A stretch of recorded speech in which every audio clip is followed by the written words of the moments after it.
السلام علیکم ورحمۃ اللہ وبرکاتہ۔ الحمدللہ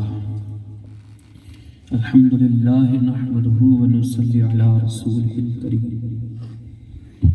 اما بعد فقد قال اللہ تبارک وتعالی فی کلامہ المجید، اعوذ باللہ من الشیطان الرجیم بفضلہ وعلہ، بسم اللہ الرحمن الرحیم۔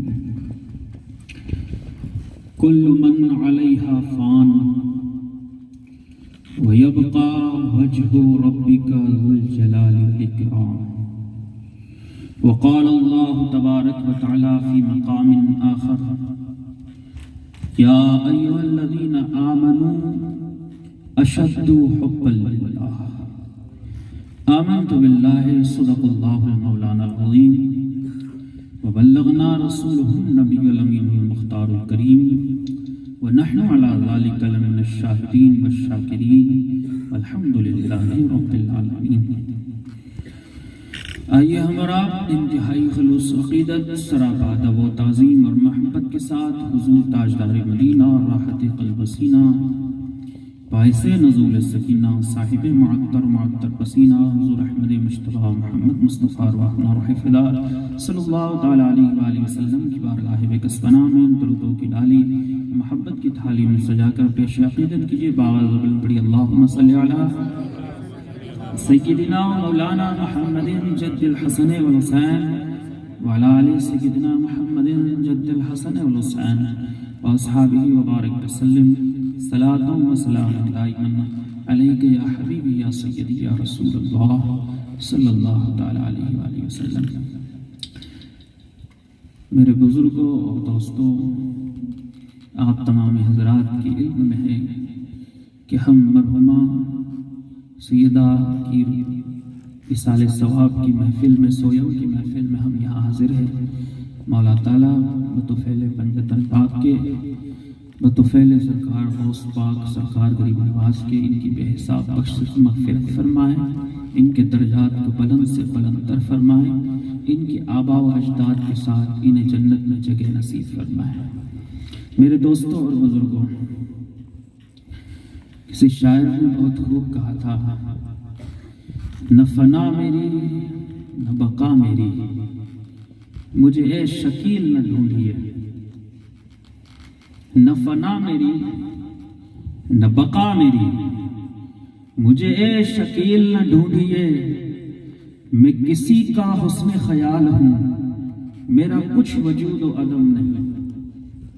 نہ فنا میری نہ بقا میری، مجھے اے شکیل نہ ڈھونڈیے، میں کسی کا حسن خیال ہوں، میرا کچھ وجود و عدم نہیں۔ وہی زندگی وہی مرحلے وہی کارواں وہی راستے، وہی زندگی وہی مرحلے وہی کارواں وہی راستے، مگر اپنے اپنے مقام میں کبھی تم نہیں کبھی ہم نہیں، مگر اپنے اپنے مقام میں کبھی تم نہیں کبھی ہم نہیں۔ فنا کیسی بقا کیسی جب اس کے آشنا ٹھہرے، فنا کیسی بقا کیسی جب اس کے آشنا ٹھہرے، کبھی اس گھر میں جا بیٹھے کبھی اس گھر میں جا بیٹھے۔ فنا کیسی اور وہ اور ہوں گے جنہیں موت آئے گی بے دم شاوارسی لکھتے ہیں، وہ اور ہوں گے جنہیں موت آئے گی بے دم، نگاہ یار سے پائی ہے زندگی میں نے، اور ہوں گے جنہیں موت آئے گی بے دم، نگاہ یار سے پائی ہے زندگی میں نے۔ میرے دوستوں اور بزرگوں، اللہ رب العزت کلام مقدس میں ارشاد فرماتا ہے، کل من علیہا فان ویبقى وجہ ربک ذو الجلال والاکرام۔ کائنات کی ہر چیز کو ایک نہ ایک دن فنا ہونا ہے، کائنات کی ہر شے کو ایک نہ ایک دن ختم ہونا ہے، فنا ہونا ہے، مگر وجہ ربک ذو الجلال والاکرام، مگر اللہ رب العزت کی ذات ہے جو ہمیشہ قائم و دائم اور باقی رہنے والی ہے۔ ہر چیز کو فنا ہونا ہے، باقی رہنے والی ذات اس قدرت کی ہے۔ میرے دوست، یہ فنا کیا ہے؟ اصل میں اسی مسئلے کو سمجھنا اور سمجھانا ہے۔ قرآن مقدس نے جو ارشاد فرمایا کہ کل من علیہا فان، ہر ایک کو فنا ہونا ہے، فنا ہونا ہے، فنا ہونا ہے۔ ظاہری مفہوم کو اگر لیا جائے تو فنا کا مطلب ہوتا ہے ختم ہونا، فنش ہونا، مٹ جانا۔ اور اگر صوفیہ کی زبان میں اور افاق کی زبان میں، اشاق کی زبان میں، اہل معرفت اور اہل دل کی زبان میں اگر اس جملے کو لیا جائے تو فنا کا مطلب ہوتا ہے سمندر وحدت میں خود کو فنا کر کے ہمیشہ کے لیے بقا حاصل کر لینا۔ فنا اور بقا دونوں مفہوم کو سامنے رکھتے ہوئے اب میں اصل چیز کو آپ کے سامنے رکھ رہا ہوں۔ مثال کے ذریعے تھوڑی سمجھنے کی کوشش کیجیے۔ جیسے وحدت کا ایک سمندر ہے اور بندے قطروں کی مانند ہیں، قطرے۔ جو قطرے وحدت کے سمندر سے الگ رہے وہ اپنی جگہ پر ختم ہو گئے، انہوں نے اپنے وجود کو مٹا دیا، وہ فانی ہو گئے، فنش ہو گئے، ہمیشہ کے لیے مٹ گئے۔ لیکن جو قطرے سمندر میں جا کر مل گئے، وہ قطرے انہوں نے اپنے آپ کو فنا تو کیا، اپنے آپ کو، اپنے وجود کو سمندر کے اندر فنا کر دیا، لیکن وہ سمندر میں فنا ہو کر ہمیشہ کے لیے باقی رہ گئے۔ یہی مثال بندوں کی ہے اور خدا کے سمندر وحدت کی ہے۔ جو دور رہ کر فنا ہوتے ہیں وہ ختم ہو جاتے ہیں، جو سمندر وحدت میں غرق ہو کر ڈوب کر فنا ہوتے ہیں وہ ہمیشہ کے لیے باقی رہ جاتے ہیں۔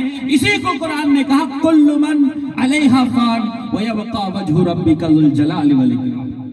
اب سمجھنا یہ ہے کہ یہ فنا کیا ہے، بقا کیا ہے، ہم کون ہیں، آپ کو سمجھائے ہماری حیثیت کیا ہے۔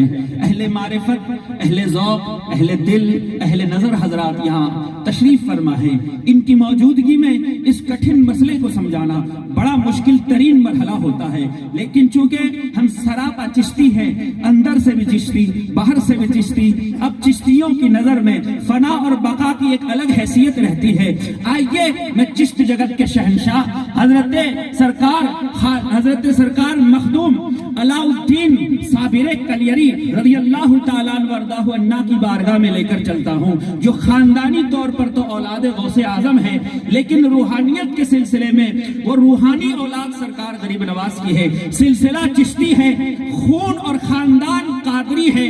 اب ذرا اندازہ لگائیے، سرکار صابر پاک رضی اللہ تعالیٰ عنہ وارضہ عنہ کی بارگاہ میں ایک ہی مرید رہتے تھے، ان کا نام ہے حضرت شمس الدین ترک پانی پتی رضی اللہ تعالیٰ عنہ۔ اب ذرا اندازہ لگاؤ، صابر کلیری نے بھی ایک ہی مرید چنا تھا، لیکن ایسا چن لیا، ایسا ہیرا چن لیا کہ پورے بر صغیر میں سلسلے صابریہ کی نشر و اشاعت اسی ایک مرید اور خلیفہ نے کی تھی۔ وہ حضرت شمس الدین ترک پانی پتی رضی اللہ تعالیٰ عنہ رہا کرتے تھے حضرت بابا فرید گنج شکر کی بارگاہ میں۔ بابا صاحب کی بارگاہ میں عرض کرتے تھے سرکار آپ اپنا مرید بنا لے۔ سرکار نے فرمایا بیٹا ٹھہر جاؤ، وقت آئے گا تمہیں ہم بتا دیں گے۔ جب کچھ وقت گزر گیا، سرکار صابر پاک نے جب 12 سال تک حالت استغراق میں کھڑے ہو کر اللہ کی یاد میں ذکر فکر میں 12 سال گزار دیے، قیام کیا پوری حالت کے اندر، اب بٹھانا تھا۔ اس وقت بابا صاحب نے فرمایا کون ہے تم میں جو میرے صابر کو اس وقت بٹھا دے، کون ہے تم میں؟ اس وقت شمس الدین ترک پانی پتی کھڑے ہوئے، سرکار مجھے اجازت دے، میں سرکار صابر پاک کی خدمت میں حاضر ہوتا ہوں اور انہیں کسی طریقے سے بٹھا دیتا ہوں۔ تو انہوں نے اجازت مانگی، فرمایا تمہیں ہم اس لیے نہیں مرید کرتے تھے کہ تمہارا فیض صابر پاک کے حصے میں لکھا ہوا تھا۔ میرے دوست، یہ پیری مریدی اس طریقے کی پیری مریدی نہیں ہوتی کہ دوسروں کے مرید چھین کر کے ہمارے کھاتے میں لے لیے جائے۔ یہاں تو یہ حال ہوتا تھا کہ جو بزرگ کی بارگاہ میں کوئی مرید بننے بھی آتا تو وہ پہلے چیک کر لیتے تھے کہ اس کے مستقبل میں کس کا فیضان لکھا ہے، یہ کس بزرگ کا مرید بننے والا ہے، پھر جا کر کہتے تھے تم ہماری بارگاہ میں مرید نہیں بن سکتے، جاؤ فلاں بزرگ کی بارگاہ میں مرید بننے کے لیے چلے جاؤ، تمہارا فیضان ان کے حصے میں لکھا ہے۔ یہ اتنے امانت دار لوگ ہوا کرتے تھے۔ لیکن بہرکیف سرکار بابا صاحب نے شمس الدین ترکپانی کو وہاں بھیجا۔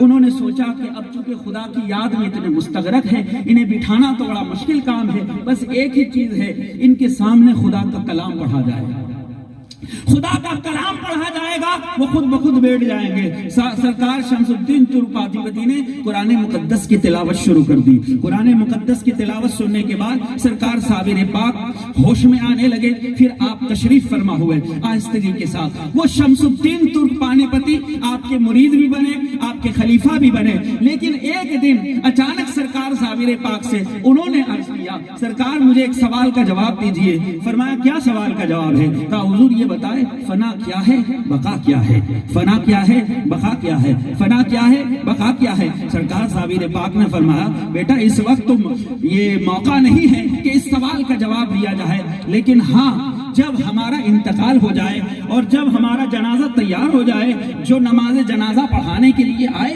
اسی امام سے پوچھ لینا، اس سوال کا جواب وہ خود بخود دے دے گا۔ ٹھیک ہے، انتظار کیا گیا۔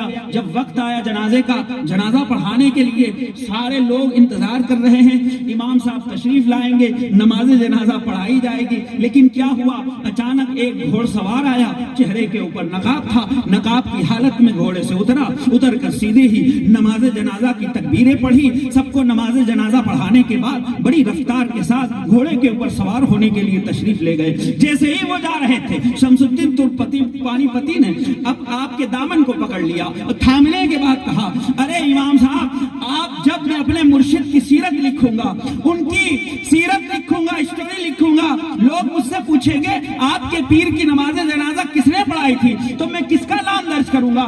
آپ ذرا چہرے سے نقاب تو الٹیے۔ جیسے ہی چہرے سے نقاب الٹا، کیا دیکھا؟ کوئی اور نہیں، مخدوم علاء الدین صابر کلیری خود موجود ہے۔ چہرے سے نقاب الٹنے کے بعد فرمایا او شمس الدین، تم یہی سوال پوچھنا چاہتے تھے، فنا کیا ہے بقا کیا ہے؟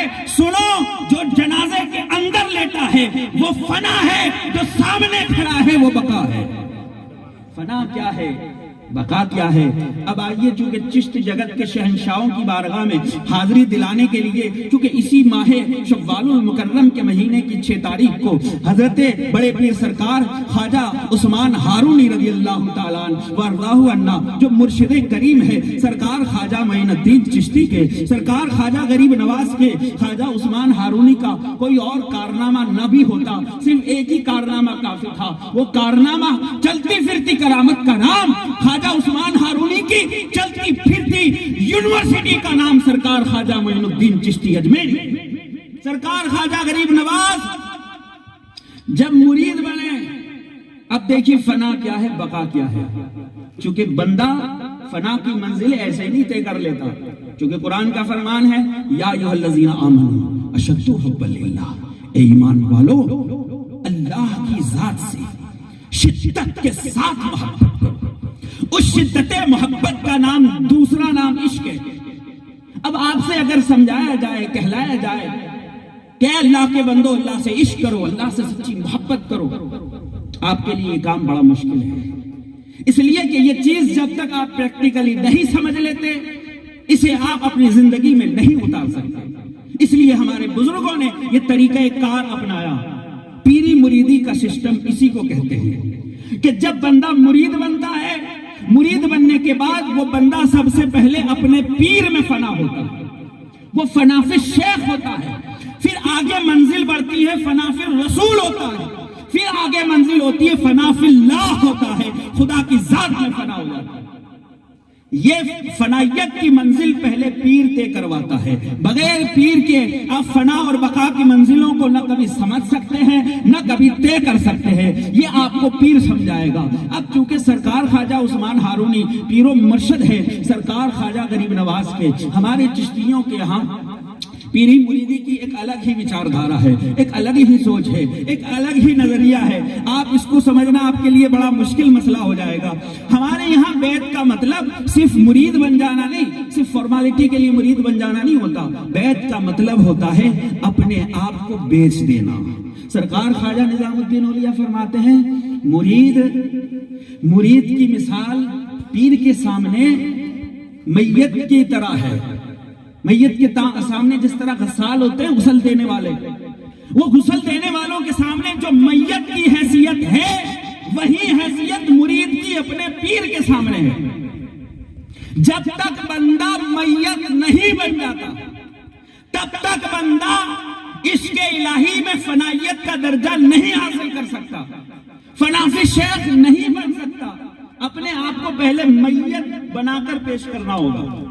میرے دوست یہ کام تو بڑا مشکل ہوگا. پیر کے سامنے انسان اپنے آپ کو بالکل میت بنا دے. عشق میں مرضیاں نہیں چلتی، جب یار کہے تب بسم اللہ. یہاں مرضیاں نہیں چلتی، یہاں اپنی پسند نہیں چلتی، یہاں اپنی خواہشات نہیں چلتی. ساری خواہشات کو، ساری مرضیوں کو، ساری نفسانیات کو پیر کے نام پر، قدموں پر قربان کر دینے کا نام ہی فنائیت ہے، بقائیت ہے اور فنافی شیخ.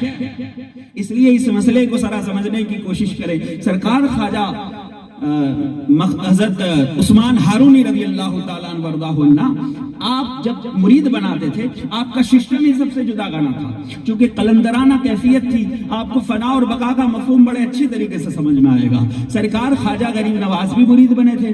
بڑے لوگ آئے آپ کی بارگاہ میں مرید بننے کے لیے، لیکن ان کا سسٹم ہی الگ تھا. وہ جب مرید بناتے تھے تو بڑے کٹھن امتحان لیا کرتے تھے، بڑے کٹھن امتحان. ایک مرتبہ مجمع لگا ہوا ہے، محفل لگی ہوئی ہے، سارے لوگ آپ کا واعظ و نصیحت سننے کے لیے آئے ہیں. پھر کیا کیا سرکار خواجہ عثمان ہارونی؟ محفل سے فارغ ہوئے، آپ نے فوراً لباس بدلا، کپڑے اتارے، لنگوٹ پہنا، ہاتھ میں مالا لی، سر پہ تلک لگایا. یہ چشتیوں کی بات ہو رہی ہے اس لیے برائے مہربانی میں معذرت چاہ رہا ہوں. تلک لگایا، لنگوٹ باندھا، اور پھر مالا ہاتھ میں لینے کے بعد رام رام کہہ کر آپ تو مندر کی طرف چلے گئے. سارے مریدین پیچھے. پیر صاحب کیا کر رہے ہیں؟ یہ تو شرک ہو رہا ہے. یہاں تو داڑھیاں برداشت نہیں ہوتی ہے، وہاں مندر میں اگر پہنچ جائے تو پھر کیا حال ہوگا آپ کو پتا ہے نا. پھر تو سارے شیر کا فتویٰ لگا کر سب بھاگ گئے، سارے بھاگ گئے. ایک شہزادہ ہے پورے یقین کے ساتھ، پورے ایمان کے ساتھ، پوری مضبوطی کے ساتھ اپنی جگہ پر قائم دائم رہا. اسی شہزادے کا نام خواجہ معین الدین ہے. کہ سب بھاگ گئے، اکیلے غریب نواز کھڑے. پیر صاحب گئے اندر، مندر سے ہو کر آئے، اور آنے کے بعد آپ نے دیکھا کہ معین الدین سارے مرید کہاں گئے؟ کہ حضور وہ تو بھاگ گئے. کہ معین الدین آپ نہیں بھاگے؟ کہ حضور میں کیسے بھاگ سکتا ہوں، میرا تو دین آپ سے ہے، ایمان آپ سے ہے، اسلام آپ سے ہے، سب کچھ آپ سے ہے. آپ کو چھوڑ کر میں کسی اور در پہ نہیں جا سکتا. جب آپ کو مان لیا ہے تو پھر مان لیا ہے، بن دیکھے، بن سوچے، بن سمجھے، بس مانتے جا رہے ہیں. یہ ہے عشق. میرے دوست سرکار خواجہ عثمان ہارونی نے فرمایا ٹھیک ہے معین الدین، پھر کبھی آزما لیں گے. پھر ایک وقت آیا، اچانک موڈ بنا، سارے لوگ محفل میں بیٹھے ہوئے، واعظ و نصیحت ہو رہی ہے. پھر کثیر تعداد ہو گئی مریدوں کی. کہا چلو پھر امتحان لیتے مریدوں کا. پھر آپ محفل سے نیچے اترے اور سیدھے طوائف کے اڈے پر گئے. طوائف کے اڈے پر میرے دوست یہ تو وہ اڈا ہے جہاں سے کبھی خیر کی خبر ہی نہیں آتی، ٹھیک ہے نا. اور وہاں اگر پیر کو جاتے ہوئے دیکھ لے، مرید دیکھ لے، پھر تو ان کے ایمان میں سلامت رہنا بڑا مشکل مسئلہ ہو جاتا ہے. کہ کیا ہو رہا ہے؟ کہ پیر صاحب جا رہے ہیں طوائف کے اڈے پر. مریدین سوچ رہے اب کیا کیا جائے گا، بھاگو. سارے مرید جان چھڑا کر بھاگنے لگے. پھر وہاں یکے ایک تنے تنہا شہزادے اسی جگہ پر قائم ہے. اسی شہزادے کا نام سرکار خواجہ معین الدین ہے. میرے دوست معین الدین چشتی ایسے ہی نہیں بن گئے. معین الدین چشتی بننے کے لیے بڑی بڑی قربانیاں دینی پڑتی ہیں. سرکار خواجہ عثمان ہارونی اندر تشریف لے گئے. خواجہ غریب نواز نے کیا کیا ہم کو معلوم ہے؟ آپ نے ایک انگیٹھی جلائی اور اس پر پانی کا پتیلا گرم کیا اور اس کو سر پہ سوار کر دیا اور ہاتھ باندھ کر پیر کے تصور میں مستغرق ہو گئے، مگن ہو گئے پیر کے تصور میں. کہا پیر و مرشد باہر نکلیں گے، میں وضو کا پانی پیش کروں گا، وہ غسل فرمائیں گے، پاک ہو جائیں گے. کچھ دیر ہوئی، سرکار خواجہ عثمان ہارونی باہر نکلے. فرمایا معین الدین، دیکھا بڑے اطمینان کے ساتھ، پورے یقین کے ساتھ کھڑے ہوئے. معین الدین کیا کر رہے ہو؟ کہا حضور انگیٹھی کے اوپر پانی جلا رہا ہوں، گرم کر رہا ہوں. کہا کس لیے گرم کر رہا ہوں؟ کہا حضور آپ کے غسل کے لیے. آپ نے ایک ہاتھ مارا، پانی پھینک دیا. کہا معین الدین ہم تو ازل سے پاک صاف ستھرے ہو کر پیدا ہوئے، ہمیں غسل کی عادت نہیں ہے، ہمیں وضو اور غسل کی عادت نہیں. کہا معین الدین تمہیں معلوم نہیں، تمہارا سر جل رہا ہے. انگیٹھی کی وجہ سے وہ پیر کے تصور میں اتنے مست ہو چکے تھے کہ سر جلنے لگا، آگ لگ گئی سر پہ، لیکن احساس نہیں ہوا. میرے دوست اسی کا نام عشق ہے. احساس نہیں ہوا، سر جلنے لگا. سرکار خواجہ عثمان ہارونی فرمایا مسکراتے ہو، معین الدین تمہارا سر جل رہا ہے. کیا فرمایا، کیا عرض کیا؟ حضور وہ تو آپ کا ہوگا. حضور میرا سر کہاں ہے؟ وہ تو آپ کا ہوگا. کہا اچھا یہ سر میرا ہے؟ کہا جی حضور آپ کا ہوگا. کہا پھر تو ہم جو چاہے کر سکتے ہیں. کہا جی حضور آپ کا سر ہے، آپ جو چاہے کرے. پھر آپ نے کچھ سر کے اوپر جیوات رکھنا شروع کر دیا. 12 سال تک یہ کٹھن مرحلے سے گزارا سرکار غریب نواز. سر کے اوپر اب چل رہی ہے، وہ بڑی پریشانی ہو رہی ہے. کبھی کبھی تو وہ نیچے گر جاتی. لوگ کہتے ہیں، پھر آپ اٹھا لیتے سر پہ واپس رکھ لیتے. لوگ کہتے ہیں حضور یہ جیوات گر گئی، آپ پھر کیوں اٹھا کر رکھ رہے ہیں؟ آپ نے کیا فرمایا؟ تمہیں معلوم نہیں کس نے رکھی ہے؟ جس نے رکھی ہے وہ جب تک نہ اتارے معین الدین اتار نہیں سکتا. 12 سال تک میرے دوست بڑی کٹھن ہے ڈگر پنگٹ کی، کیسے میں بھر لاؤں متھرا سے مٹکی. بڑا مشکل مرحلہ ہوتا ہے، یہ آسان چیز نہیں ہے. ہمارے دادا پیر حضور اعلیٰ حضرت اشرفی علیہ رحمہ فرمایا کرتے تھے کہ مرید 3 قسم کے ہوتے ہیں. ایک تو مرید جو ہوتا ہے وہ بسکٹ والا ہوتا ہے. بسکٹ والا مرید کیا ہوتا ہے؟ پیر کی بارگاہ میں آیا، کہا پیر صاحب دعا کر دیجئے کام ہو جائے. پیر صاحب نے دعا کر دی، کام ہو گیا. اب کہاں پیر کہاں مرید کا کوئی مطلب نہیں، بس دعا ہو گئی، کام ختم. ٹھیک ہے. دوسرا جو مرید ہوتا ہے وہ لیمن جوس والا ہوتا ہے. کہا لیمن جوس والا کیوں؟ کہا جو دوسرا مرید ہوتا ہے نا اسے صرف دعا نہیں چاہیے، اسے تعویذ بھی چاہیے. جب تک اسے تعویذ نہ مل جائے اسے سنتوش نہیں ہوتا. ہاں اس کے یقین میں کوئی منظوری نہیں آتی. پھر پیر صاحب دعا بھی دے دینا، کہا نہیں تعویذ نہیں دیا. ٹھیک ہے. تو وہ لیمن جوس والا ہوتا ہے، یعنی دعا بھی دو تعویذ بھی دو، پھر کا بات ختم. پھر پیر کا مرید کا کوئی لینا دینا نہیں. تیسرا جو ہوتا ہے نا وہ بھوکا ننگا ہوتا ہے. کہے پیر میں اندر اور باہر سے بھوکا اور پیاسا ہوں، مجھے عشق اور معرفت کی منزلیں طے کرنی ہے. میرے دل میں عشق الہی کی چنگاریاں جلا دی جائے، میرے ظاہر اور باطن کو پاک کر دیا جائے. میں آپ کی بارگاہ میں اس لیے آیا ہوں. یہ بھوکا ننگا جو ہوتا ہے نا وہ کبھی نہیں جاتا، پھر ہمیشہ کے لیے پڑا رہتا ہے. کہ یہ تیسری قسم کا جو مرید ہوتا ہے وہی حقیقی معنوں میں مرید ہوتا ہے، جو مقصد کو پانے کے لیے مرید بنتا ہے. باقی مرید فارمیلٹی والے مرید بہت سارے ہوتے ہیں. حقیقی مرید وہ انیکی ہوتے ہیں، چنندہ لوگ. سرکار خواجہ عثمان ہارونی یہ سارے امتحانات سے گزار اسی لیے رہے تھے، اس لیے کہ بندہ سب سے پہلے مرید جو ہے وہ اپنے پیر کی عشق میں آخری حد تک فنا ہو جاتا ہے. اتنا فنا ہو جاتا ہے کہ بس جو یار کی مرضی، بس بسم اللہ جو چاہے کرتا رہے. جب عشق کی آخری منزل کو جب سرکار خواجہ عثمان ہارونی نے دیکھا کہ معین الدین نے ساری منزلیں طے کر لی. میرے دوست اب پیر ہاتھ پکڑ کر کے حرم کعبہ میں لے کر جاتے ہیں اور رب کی بارگاہ میں عرض کرتے ہیں خواجہ عثمان ہارونی اے میرے مالک، میں تیری بارگاہ میں اپنی زندگی کی کمائی سمجھ کر معین الدین کو لے کر آیا ہوں. میرے مالک کیا تو نے معین الدین کو قبول فرمایا؟ میرے دوست قبولیت کی سند اب لگ رہی ہے جب پیر و مرشد کہے کہ مولا میں اپنا مرید لے کر تیری بارگاہ میں آیا ہوں، میں نے تو قبول کر لیا اسے، کیا تو نے بھی کر لیا؟ مالک کی بارگاہ سے آواز آئی، اے عثمان ہارونی، ہم نے تمہارے مرید معین الدین کو قبول فرما لیا۔ قیامت تک جو اس کے سلسلے میں مرید ہوں گے وہ سارے چشتی بہشتی ہو جائیں گے۔ معین الدین کے صدقے میں سارے مریدین بخشے جا رہے ہیں۔ ذرا اندازہ تو لگاؤ۔ پھر سرکار خواجہ عثمان ہارونی بارگاہ رسالت میں لے گئے، کہا چلو اب وہاں سے مہر لگانی ہے۔ نیابت کی مہر لگانے کے لیے سرکار حضور پاک کی بارگاہ میں لیا جا رہا ہے، اور سرکار کی بارگاہ میں سلام عرض کرنے کے بعد بارگاہ رسالت سے جواب آیا، وعلیکم السلام یا قطب البحر والبر، اے معین الدین ہم تمہیں ہندوستان کی ولایت عطا کرتے ہیں۔ میرے دوست خواجہ معین الدین ایسے ہی بن کر نہیں آ گئے، سمجھ رہے ہو؟ فنا کیا ہے، بقا کیا ہے، اس چیز کو سمجھنے کے لیے سرکار خواجہ عثمان ہارونی اور سرکار معین الدین چشتی، یہ پیر مرید کی محبت اور عشق کے یہ سارے نذرانے آپ کی نگاہوں کے سامنے جب تک نہیں ہوں گے تب تک آپ کا یہ سمجھنا بڑا مشکل مظاہرہ ہے۔ اب چلیے تھوڑا آگے بڑھتے ہیں۔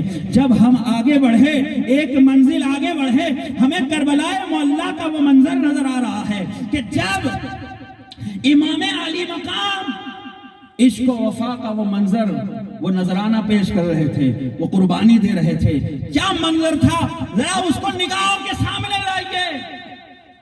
تلواریں چلی، نیزے لگے، برچھیاں لگی، تیر لگے، کئی نیزے ہیں، کئی تلواریں لگ چکی ہے، خون نکل چکا ہے، سر تن سے جدا ہو چکا ہے، روح بدن سے الگ ہو چکی ہے۔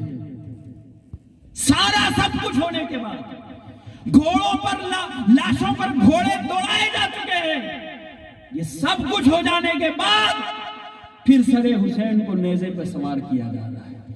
کیا دیکھتی ہے دنیا کہ وہ نیزے پر سوار سر حسین قرآن کی تلاوت کرتا ہوا نظر آتا ہے۔ ہم پوچھنا چاہتے ہیں میرے دوست، یہ کربلا کے میدان میں جس کا سر کٹا تھا وہ حسین تھا، جس کی لاش پر گھوڑے دوڑائے گئے تھے وہ حسین تھے، نیزے اور تلواریں لگ چکی تھی، سر تن سے جدا ہو چکا تھا، تن سے جان نکل چکی تھی، اس کے باوجود بھی نیزے پر سوار ہو کر یہ کون تلاوت کر رہا ہے، یہ کون قرآن پڑھ رہا ہے؟ جواب یہی ملے گا، جو کربلا میں لاشا پڑا ہے وہ فنا ہے، جو نیزے پر سوار ہو کر قرآن پڑھ رہا ہے وہی بقا ہے۔ عشق میں مرضیاں نہیں چلتی، جب یار کہے تب بسم اللہ۔ میرے دوست اس سے بڑی کیا ہوگی؟ ساری خودی کو مٹا کر، سارے اختیارات کو مٹا کر، سارے مرضیات کو مٹا کر انسان کے پاس پاور نہ ہو، اختیار نہ ہو اور بالکل مجبور و بے بس ہو جائے تب تو سمجھ میں آتا ہے، لیکن جس کے پاس ساری کائنات کا اختیار ہے، جو مختار کل کا صاحبزادہ ہے، کبھی جنات آ رہے ہیں، کبھی فرشتے آ رہے ہیں، ہر کوئی آ کر کہہ رہا ہے ہم آپ کی مدد کر سکتے ہیں، ہم آپ کی مدد کر سکتے ہیں، اللہ اکبر کبیرہ۔ لیکن اس کے باوجود بھی اس مشکلات کے مرحلے میں سارے اختیارات کے باوجود امام علی مقام نے مولا کی بارگاہ میں اپنے آپ کو مجبور بنا کر پیش کر دیا کہ مالک جو تیری مرضی ہے اس مرضی پر سب کچھ قربان کرنے کے لیے حسین تیار ہے۔ جب امام علی مقام نے آخری منزل طے کر لی، فنائیت کی سرتن سے جدا ہو گیا، اس وقت تو مالک کی وفا کا خیال تھا، لیکن جب فنا ہو چکے اب بقا کا مرحلہ آنا تھا۔ کیسے بقا کا حسین؟ اب ہم اپنی عزت و جلال کی قسم کھا کر کہتے ہیں قیامت تک اگر دنیا میں کسی کا نام باقی رہے گا وہ حسین ابن علی کا نام ہوگا، بس ایک ہی نام قائم رہے گا، باقی رہے گا، ساری دنیا میں قیامت تک یا حسین کے نعرے لگتے رہے گا۔ میرے دوست عشق و وفا کی قربانی بڑی مشکل ہوتی ہے۔ آئیے میں ایک اور مثال دیتا چلوں۔ امیر المومنین مولا علی شیر خدا کرم اللہ وجہ الکریم، آپ کا ذکر خیر ابھی آپ نے سماعت فرمایا، آپ ایک چیز کا ملاحظہ فرمائیں، 4 لوگ ہوئے ہیں دنیا کے اندر جنہوں نے خدائی کا دعویٰ کیا ہے، 4 لوگ، آپ کو پتا ہے 4 لوگ جن کو دنیا والوں نے خدا مانا ہے. اس میں قارون ہے، شداد ہے، فرعون ہے اور مولائے کائنات ہے. ٹھیک ہے، 3 تو کافر ہے، 1 مومن ہے. لیکن ابھی میں فرق سمجھا رہا ہوں، اب تھوڑا انتظار کیجیے، صبر کیجیے. 3 کافر ہیں، لیکن فرق یہ ہے انہوں نے خدائی کا دعویٰ کیا تھا. فرعون نے، حامان نے، شداد نے، ان لوگوں نے خدائی کا دعویٰ کیا تھا، لوگوں کو مجبور کیا تھا ہماری بارگاہ میں آؤ، سجدہ کر کے آؤ، سر جھکا کر آؤ. فرعون نے کہا انا ربکم الاعلی، میں ہی تمہارا پروردگار ہوں، تمہارا اللہ ہوں. ٹھیک ہے، تمہارا خدا میں ہی ہوں، سر جھکا کے آؤ. 3 وہ تھے جنہوں نے دعوے کیے تھے کہ ہم خدا ہیں، یہ فرق ہے. لیکن 4تھے مولائے کائنات ہے، انہوں نے دعوے کیے تھے خدائی کے لیے، لوگوں نے اس لیے مجبور ہو کر خدا مانا تھا. لیکن مولائے کائنات نے کبھی زندگی میں خدائی کا دعویٰ نہیں کیا، کبھی زندگی میں نہیں کیا. اس کے باوجود بھی لوگوں نے انہیں خدا مانا. اب مسئلہ دراصل سمجھنے کی کوشش کریں میرے دوست.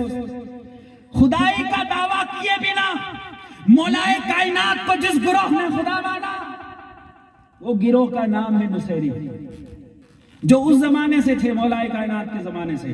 مولائے کائنات کے زمانے میں آپ کی بارگاہ میں آ کر کہا کرتے تھے علی مان یا نہ مان، ہم تو کہتے ہیں کہ تو خدا ہے.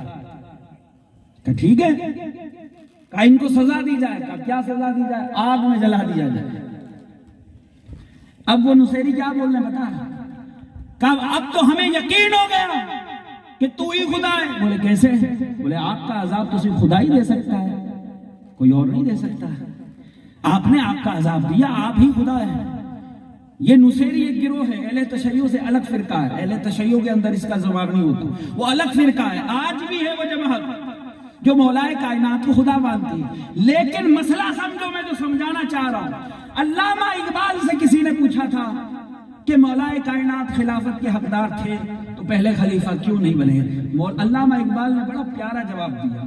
انہوں نے فرمایا کہ لوگوں نے تو علی کو خدا بھی مان لیا تھا، جب علی کو خدا بننے کا شوق نہیں تھا تو خلیفہ بننے کا شوق کیسے رہے گا؟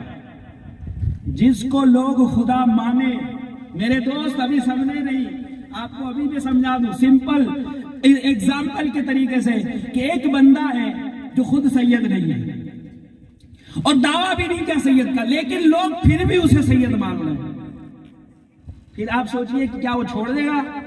نہیں.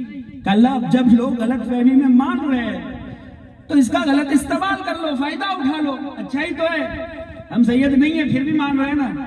ارے بابا سید نہ ہو، لوگ سید مانے تو اس کا فائدہ لوگ اٹھا لیتے ہیں. یہاں تو مولائے کائنات کو خدا منایا جا رہا ہے، خدا مانا جا رہا ہے. میرے دوست سمجھنے کی بات تو ہے، لیکن اس کے باوجود بھی وہ علی ہمیشہ کہتے رہے مجھے ناز ہے، مجھے فخر ہے کہ میں اس مالک کا بندہ ہوں. فزت برب الکعبہ، آخری جملے مولائے کائنات کے تھے. رب کعبہ کی عزت کی قسم میں کامیاب ہو گیا، میں کامیاب ہو گیا. یہ فنا کا آخری درجہ ہے، یہ فنا کا آخری درجہ ہے. لوگ خدا مانے، اس کے باوجود بھی علی کو شوق نہ ہو کہ خدائی کا دعویٰ کرے. یہ ہے فنا. جب فنا کر دیا اب بقا کی منزل آئی.